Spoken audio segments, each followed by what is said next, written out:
So this is a really good example of how human psychology really works. Let's check out the sales guy.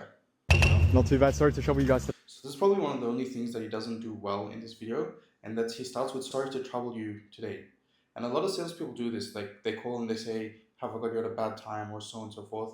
And you're kind of leading with the idea that you, as a salesperson or a service provider, are inconveniencing that person. Where the frame should always be that you're there to offer something beneficial to them, and that you have something that will benefit their life, rather than you being an inconvenience.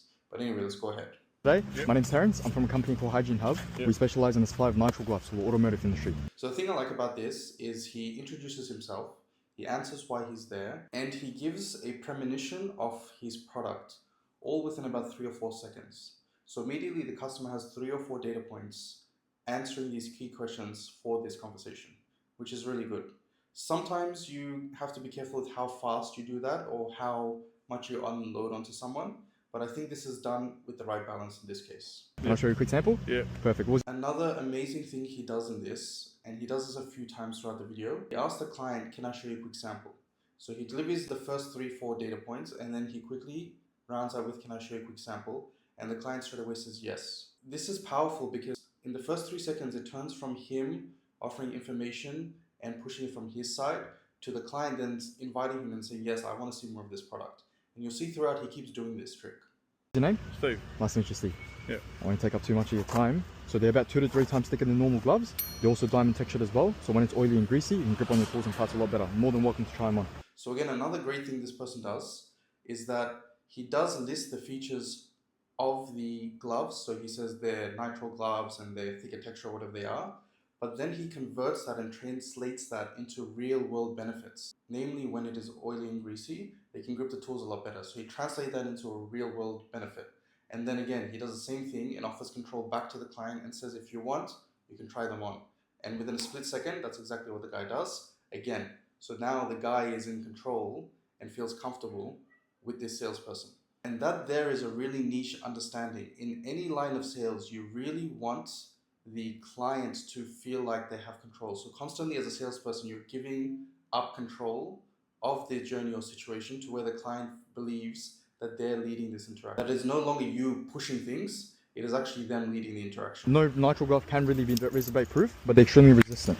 Yeah. So a key like that, you know, when you're going over sharp edges or corners, that's going to help a lot. Because they're up to 12 mil thick. Again, this is a great roundup of the real world benefit, and it's very tactile and very evident where he takes the key and he's just trying to rip and show it's pretty rip resistant. So the client in real time is processing and seeing this, and the thicker gloves and the diamond texture and all of this all comes together into one example that in the client's mind just shows quality. So the client just thinking, "Wow, these are quality."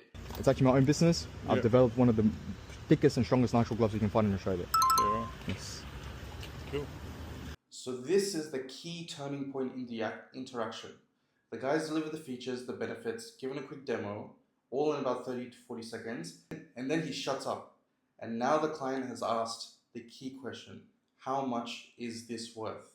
So the client now has validated that he is pretty interested in this, and now it's going to come down to a cost-benefit analysis in the client's mind. So essentially, the client has themselves journeyed to the last step of this transaction. And this is the difference between an amateur and a professional salesperson. This salesperson never talked about price the entire interaction until now that the client has asked. And that's why I always say in sales, you want to pull, you don't want to push. A pushy salesperson says, "Oh, it's $3.99 and so on and so forth, 2 for 1 and blah," and they start off with the price, they mid-journey with the price, and they end with the price. Notice 99.99% of this whole conversation is not about the price. And that's the difference between a seasoned salesperson. Well, like what the box worth? So normally for a pack like this is $25, but if you were to get a carton of 10 boxes, it's $200 flat for a first time customer offer. So again, this salesperson is really good. What they've done is they've given the per box price, and then they've straight away created scarcity and a deal for the customer and presented it in a simple way. And that's the main thing. You need to always communicate simply.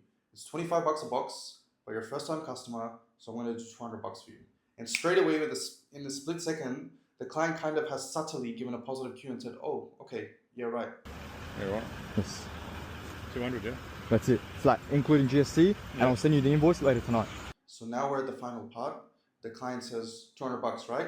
He says, "Yep, I'll send you the invoice. It's $200 flat." So again, he's reassuring the client there's no extra fees, there's no charges, $200 flat, and that's a transaction. So the client has pretty much at this point agreed in his mind, as you can see. Yeah, right, done. We'll just get a box there. Large or extra large? I'll probably go extra because everyone's Yep, big. done. Yeah. No worries at all. Thank you so much. I'm going to bring it right here. My car's just parked there. Just give me about 2 minutes. And then boom, the transaction is done. Client said, yeah, right. And this is the main thing. The salesperson kind of ties the knot there. He doesn't just say, okay, cool. He says, great, what size do you want? Boom, boom, done. I'm going to be 2 minutes. I'm going to send you the invoice tonight, so on and so forth.